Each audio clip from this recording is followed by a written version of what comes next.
अभी तो असुल एकदम बिगड़ तुम खड़े रहेंगे ऐसे ही।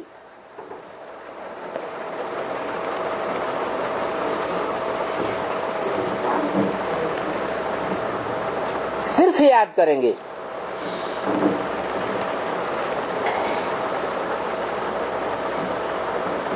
ये तो याद की बात है ना बच्ची।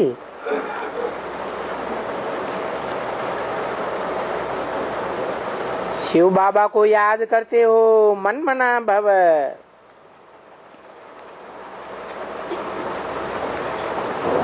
मत याजी भव।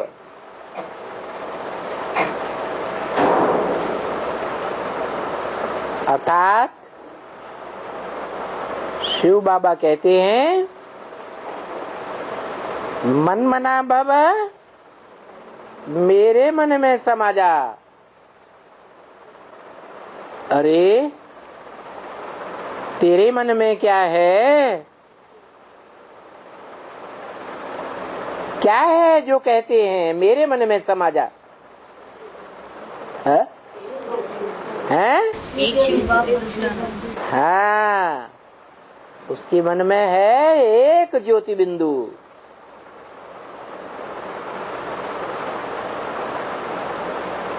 एक शिव बाप, दूसरा न कोई। तो जो शिव बाबा की याद में समाते जावेंगे, शिव बाबा में ज्योति बिंदु समाया हुआ है। तो जो भी इस महामंत्र के अनुरागी होंगे वो सब उस स्टेज में रह जावेंगे, निराकारी बन जावेंगे।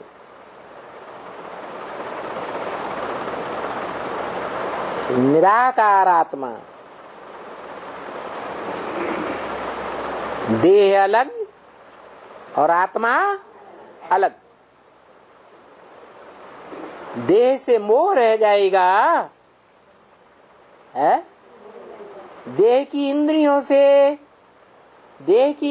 से जो सुख मिलता है उस सुख से लगाव रह जाएगा, है? नहीं रह जाएगा। तो जब देह से लगाव नहीं रह जाएगा तो देह के धंधे रह जाएंगे, है? वो भी नहीं रहेंगे। फिर क्या होगा? ऐसी स्टेज में जो मनमना भव होंगे वो मध्याजी भव हो जाएंगे। मत माने मेरे, याजी माने यजन करने वाले, मेरे लिए सेवा करने वाले हो जाएंगे। मेरे माने कौन? शिव बाबा के लिए। शिव बाबा का लक्ष्य क्या है? नई दुनिया बनाना। तो जो भी मनमना भव हो जाएंगे वो किस धंधे में लग जाएंगे? नई दुनिया बनाने के धंधे में लग जाएंगे। तो पहले मनमना भव, फिर होता है मध्याजी भव। तो तुम बच्चों को अच्छी तरह से याद करेंगे। तुम बच्चे अच्छी तरह से याद करेंगे तो मूल वतन भी देखने में आएगा। क्या? मूल वतन माने जैसे बच्चा पैदा होता है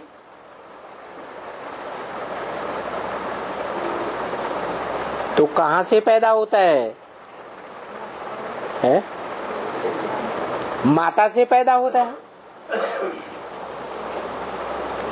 बच्चा माता से आया,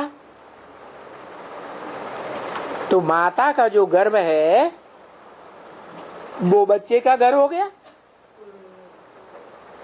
कहां से आया? माता के गर्भ से आया। तो क्या माता के गर्भ को मूल वतन कहें?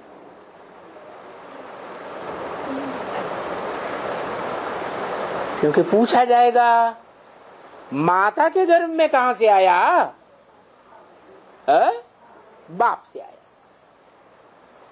तो मूल वतन कहां हुआ? बाप से ही मूल वतन हो गया। वो है हद के बच्चे और हद के बाप। और यहां तुम आत्मा रूपी बेहद के बच्चे हो और तुम्हारा बाप भी बेहद का है। तो तुम्हारा मूल वतन कहाँ है? बाप को याद करो, घर को याद करो, स्वर्ग को याद करो। एक को याद करें या तीन तीन को याद करें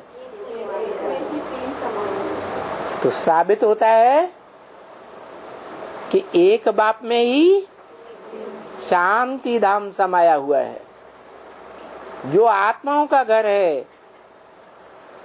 और उसी एक बाप में सुखधाम समाया हुआ है। वो बाप का घर है, शांति धाम भी है। इसलिए बाप का एक नाम शांति देवा भी है और सुख देवा भी है। वो बाप हमें कौन सा वर्षा देता है? शांति धाम और सुख धाम का वर्षा देता है। बाप के पास होगा तब ही देगा बच्चों को, या होगा ही नहीं तो देगा है? हाँ। तो आत्माओं के बाप के पास क्या है? ज्ञान तो है, रहता कहाँ है? शांति धाम में रहता है, तो शांति का ही वर्षा देगा। सुख धाम का वर्षा देगा है? नहीं देगा, क्योंकि सुख धाम है साकार में। तो बाप भी देने वाला साकार में होना चाहिए। तो अभी तुम बच्चों ने जाना कि तुम बिंदु बिंदु आत्माओं का घर कहाँ है? कहाँ से आए हो इस सृष्टि रूपी रंगमंच पर? इस धरणी माता में आकर के तुमने कहाँ से आकर जन्म लिया? धरणी को माता कहा जाता है ना, तो माता में कहाँ से आए? बाप से आए। वो है तुम्हारा बेहद का बाप। सिर्फ निराकार है या साकार भी है? निराकार और साकार का मेल है, जिसको हम बाबा कहते हैं। तो देखो, तुम अच्छी तरह से बाबा को याद करेंगे और तुम्हें बाबा में मूल वतन भी देखने में आवेगा। क्या? जहां मूल वतन में बाप में ही मनुष्य सृष्टि की सारी आत्माओं का जखीरा इकट्ठा होता है। क्योंकि भक्ति में भी जब नवदा भक्ति की जाती है तब ऐसे ऐसे साक्षात्कार होते हैं। ऐसे है ना। नवधा भक्ति का मतलब क्या है? नव माने 9 धा माने प्रकार। कितने प्रकार की भक्ति? 9 प्रकार की भक्ति। यहाँ भी तो एम ऑब्जेक्ट का साक्षात्कार कराए देते हैं। और जो पीछे जब बिल्कुल प्योरिटी को पहुंच जाएंगे तो बाबा को बहुत अच्छी तरह से याद करेंगे।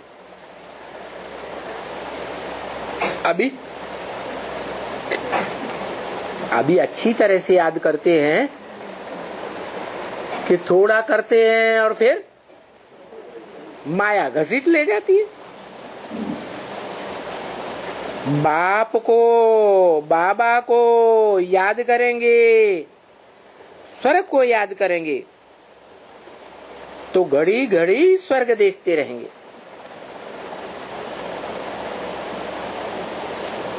अनेक चीजें देखते रहेंगे।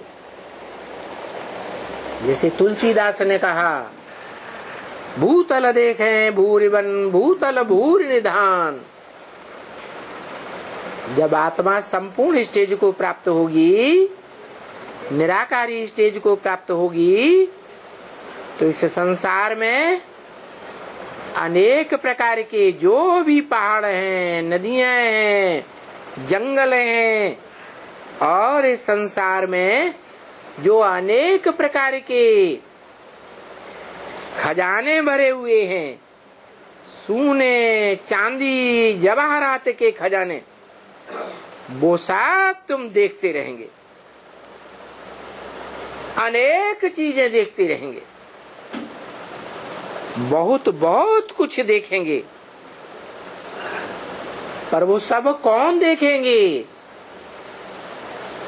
हैं? जो अच्छी तरह से बाबा को याद करें और बाबा के ज्ञान में मस्त रहेंगे।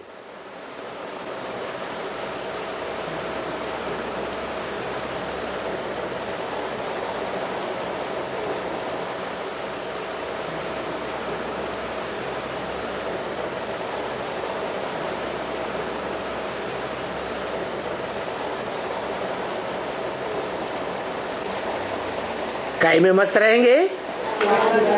बाबा के ज्ञान में मस्त रहेंगे। माने बाबा ने जो प्रॉपर्टी दी है, उस प्रॉपर्टी में, उस प्रॉपर्टी की खुशी में मस्त रहेंगे। है ना बच्चे? बच्ची, ये बड़ी मंजिल है। क्या?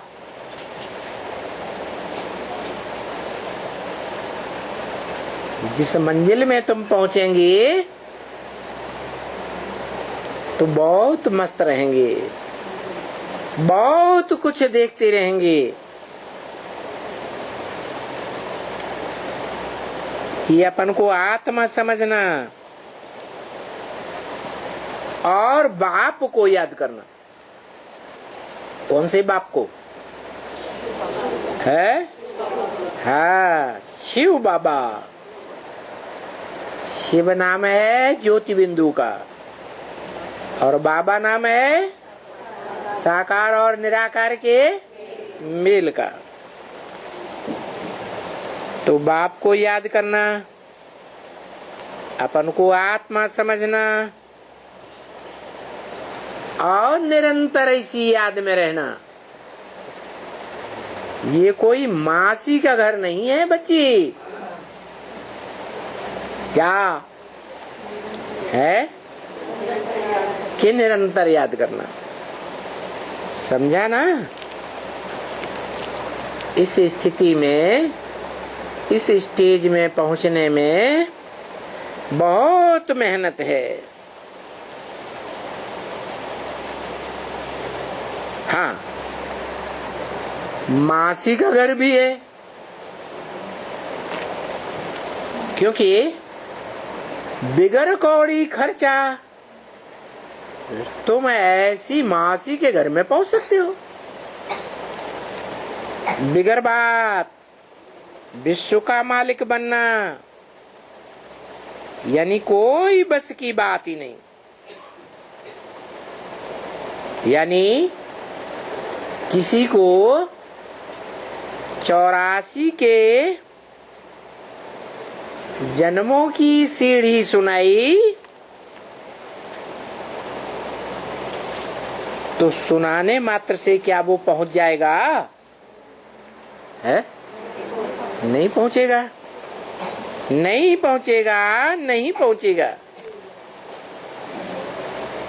ये याद ही मुख्य बात है, बिल्कुल ही ये मुख्य सब्जेक्ट है, जिसमें बाबा कहते हैं ना, बिल्कुल ही तुम आप ही जैसे बाबा दिव्य दृष्टि दाता है। क्या? जैसे उसको ऐसे बोलते हैं कि दिव्य दृष्टि की चाबी किसके हाथ में है? शिव बाबा के हाथ में है। तो तुम स्वयं अपने लिए दिव्य दृष्टि दाता बन जाएंगे, अपने लिए या दिव्य दृष्टि दाता बन जाएंगे, क्योंकि बहुत याद करेंगे। क्योंकि भक्ति मार्ग में भी जैसे सूरदास ने, तुलसीदास ने, रहीमदास ने, रैदास ने, मीरा ने अपने लिए दिव्य दृष्टि दाता बन बहुत तीव्र वेग से याद किया।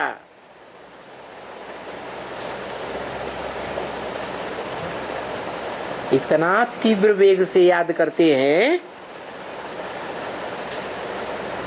कि काशी करवट वाले कुएं में कट मरने के लिए आ जाते हैं। जिंदगी की भी कोई परवाह नहीं, फिर उनको साक्षात्कार हो जाते हैं। तो देखो, अपनी मेहनत किया ना, भक्ति मार्ग में नवधा भक्ति की मेहनत करते हैं, और फिर यहाँ है 9 प्रकार की याद।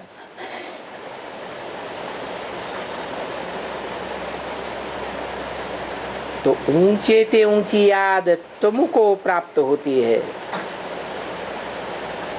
ऊंचे ते ऊंचे भगवंत का पहचान तुमको मिलती है।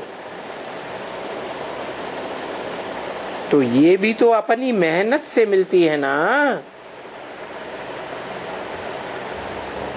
जो रोज पढ़ाई ही नहीं पढ़ते हैं, मुरली ही नहीं सुनते हैं, तो उनको ऊंचे ते ऊंचा भगवंत की पहचान कैसे होगी? कौन है ऊंचे ते ऊंचा भगवंत? है शिव बाबा की यादगार क्या है? पहले पता था क्या? है? पहले तो पता नहीं था। जिन्होंने पढ़ाई पढ़ी, लगन से पढ़ी, उनकी बुद्धि में बैठ गया। जिन्होंने लगन से पढ़ाई नहीं पढ़ी, उनकी बुद्धि में नहीं बैठता। ये शिवलिंग क्या है? कौन है? क्यों पूजा जाता है? कहाँ का वासी है? और तुम तो जानते हो कहाँ का वासी है। सदा काल कहाँ का वासी है? परमधाम का वासी है। शिव बाबा सदा काल परमधाम का वासी है। इस सृष्टि पर सदा कायम कोई चीज है नहीं, सदा कायम एक शिव बाबा ही है। तो इस सृष्टि पर सदा कायम माना सतयुग में, त्रेता में, द्वापर में, कलयुग में कौन ऐसा पार्टधारी आत्मा है जिसको शिव बाबा का टाइटल मिलता है। क्या? बाबा माने ग्रैंडफादर। क्या? ग्रैंडफादर। दुनिया में तो जितने बाप हैं, ढेर के ढेर बाप हुए जन्म जन्मांतर,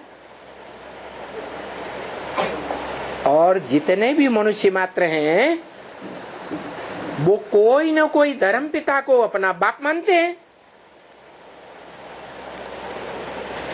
तो धर्म पिताएं हुए ग्रेट फादर्स, ग्रैंडफादर तो नहीं हुए, लेकिन धर्म पिताओं का भी बाप कोई है या नहीं है? है? धर्म पिताओं का भी कोई बाप है, उसको कहते हैं ग्रेट ग्रेट ग्रैंडफादर। ग्रैंडफादर माने बाबा। फादर का वर्षा मिले या न मिले, क्या जो भी भारतवासी दूसरे धर्मों में कन्वर्ट हो गए, इस्लामी बन गए, बौद्धि बन गए, क्रिश्चियन बन गए, बुद्ध को अपना बाप मान लिया, क्राइस्ट को अपना बाप मान लिया, माना या नहीं माना? ढेर के ढेर भारतवासियों ने उन धर्म पिताओं को अपना बाप माना। तो देखो, उन भारतवासियों को जब बाप आते हैं इस दुनिया में, खास भारत में, तो उन कन्वर्ट होने वाले भारतवासियों को भारतवासी फिर से बनाते हैं या नहीं बनाते हैं? तो जो निमित्त बनता है, कौन कौन निमित्त बनता है भारतवासी बनाने के लिए? जो भी कन्वर्ट हुए हैं दूसरे दूसरे धर्मों में, उनको भारतवासी बनाने के लिए कौन निमित्त बनता है? शिव बाबा। मना सभी धर्म पिताओं का बाप। क्या? साकार में बापों का भी बाप।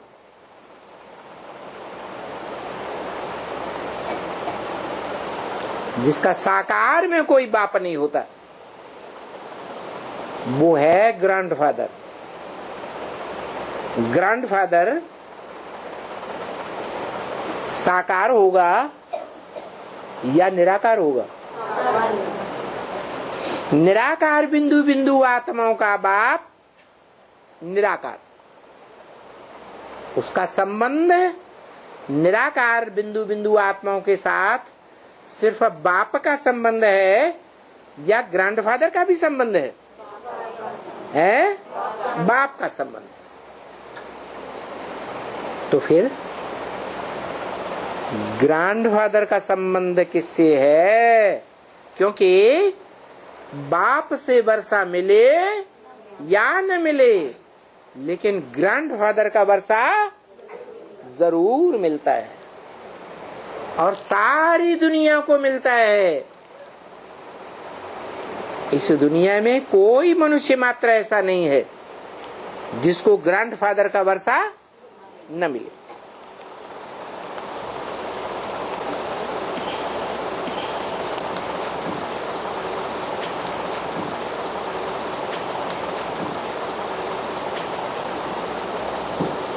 तो तुम बच्चे सब पीछे याद करेंगे। एक बाप, दूसरा न कोई। एक शिव बाबा, दूसरा न कोई। और तुमको बहुत खुशी होगी। जो मुसलमान लोग भी मानते हैं, उनकी धर्म पुस्तक कुरान में भी लिखा हुआ है जब कयामत होगी तो खुदा के बंदे बड़े मौज में रहेंगे, बड़े आराम में रहेंगे। तुम घड़ी घड़ी अपनी राजधानी और अपना तख्त देखते रहेंगे। क्या? अपनी आत्मा का तख्त देखते रहेंगे कि हमारी आत्मा की इस दुनिया में ऊंची से ऊंची कुर्सी कौन सी है, हमारा ऊंचे से ऊंचा पार्ट क्या है। क्योंकि तुम जोर से याद में रहते हो ना। क्या? मन मना भव। और फिर मध्याजी भव की ही बात है ना, याद में रहने की बात है। और याद में रहने के साथ साथ फिर कौन सा मंत्र? मध्याजी भव, मेरी सेवा में लगा रहे, मेरा यजन करता रहे। यजन माने यज्ञ। क्या नाम दिया? अविनाशी रुद्र ज्ञान यज्ञ। ज्ञान का लेन देन करने में ही लगे रहे। कैसे सारे संसार की आत्माओं को समझाएं, जो सारे मनुष्य मात्र बाप से वर्षा लेवे, बेहद के बाप से बेहद सुख का वर्षा लेवे। तो ये मन मना भव अर्थात याद करो, और मध्याजी भव यजन करो, सेवा करो। इन दो बातों के अलावा और तो कुछ नहीं है ना। ब्राह्मणों का क्या काम है, क्या धंधा है? याद करना और सेवा करना। तो ये परिपक्व अवस्था हो जाए। क्या? इस याद से हमको कोई हिलाना चाहे मायावी रूप धारण करके, तो भी हम हिलने वाले नहीं। पक्के अखंड अडोल ऐसी अवस्था हो जाए। और ये पेट के धंधों वाली सारी दुनिया भूल जाए। क्या दुनिया में क्या हो रहा है? कौन से धंधे चल रहे हैं? है पेट के धंधे चल रहे हैं। ये दुनिया ही भूल जाए। देह सहित देह की जो भी इंद्रियां हैं, इंद्रियों के सुख, देह के जो भी संबंधी हैं, जीवन में संपर्क में आने वाली आत्माएं हैं,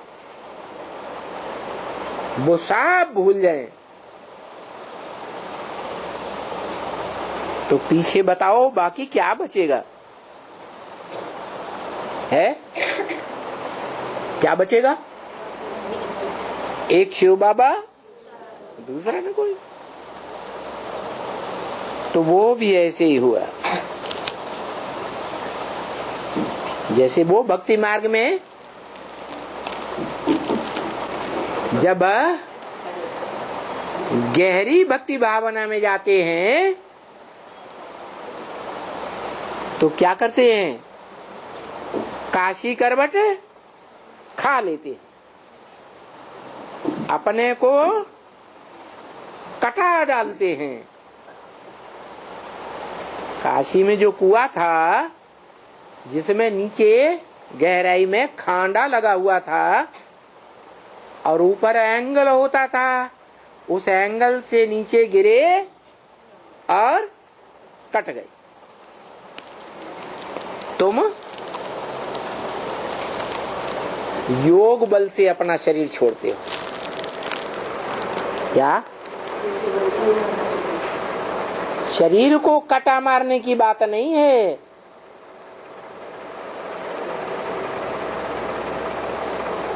क्योंकि याद में रहते हो।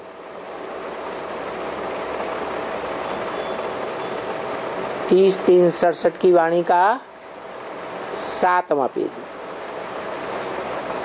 तो देखो, ऐसी अवस्था प्राप्त करने में, ऐसी स्टेज धारण करने में मेहनत बहुत चाहिए।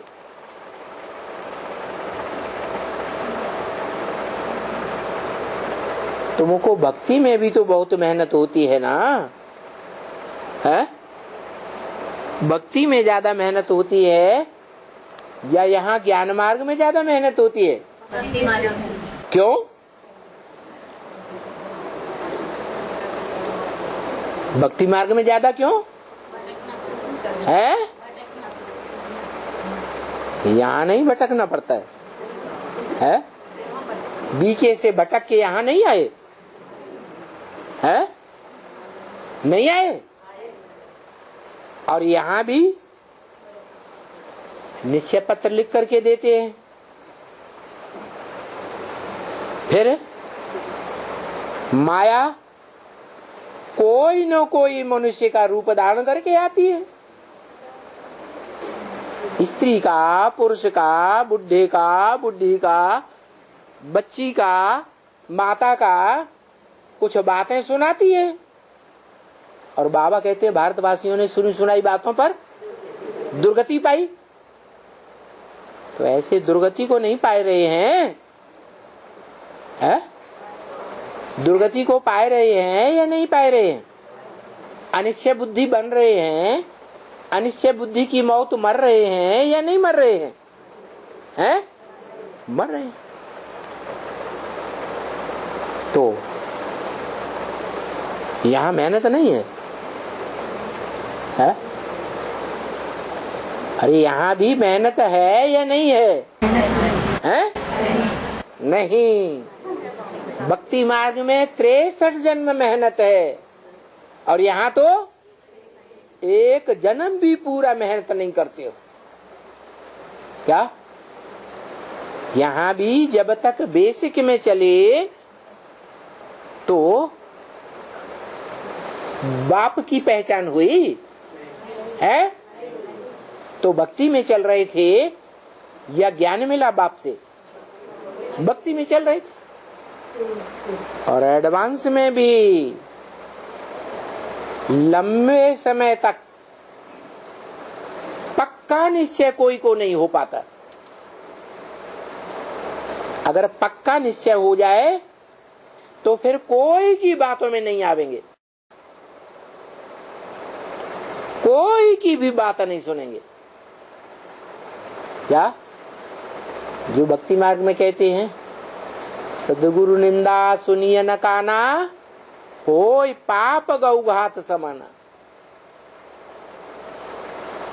सदगुरु के रूप में जिसको जान लिया कि यही सच्चा गुरु है, तो जानने के बाद, पहचानने के बाद, मानने के बाद फिर कोई अगर सदगुरु की ग्लानि करता है तो एक कान से सुनो, दूसरे कान से निकाल दो। Hear no evil. उससे खड़े होकर बात भी नहीं करनी चाहिए। Talk no evil.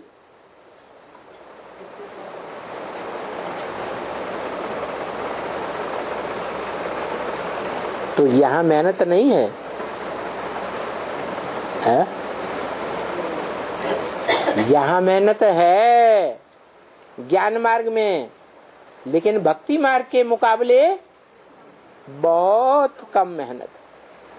वहां तो 63 जन्म भक्ति की, जन्म बाई जन्म भक्ति करते रहे, और यहाँ तो है एक ही जन्म की बात।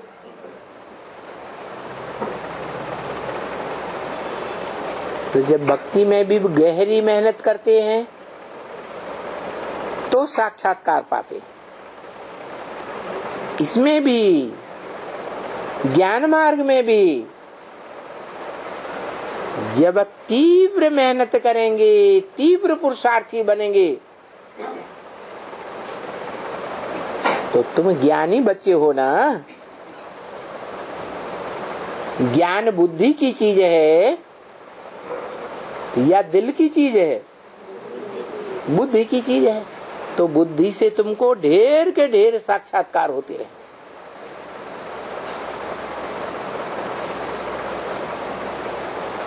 सारी दुनिया में तुम देखते रहेंगे कि क्या क्या अजूबा गरूबा है। तो ये मेहनत का रास्ता बाप अच्छी तरह से बताते रहते हैं। भक्ति मार्ग में तो अच्छी तरह से बताने वाला कोई था ही नहीं।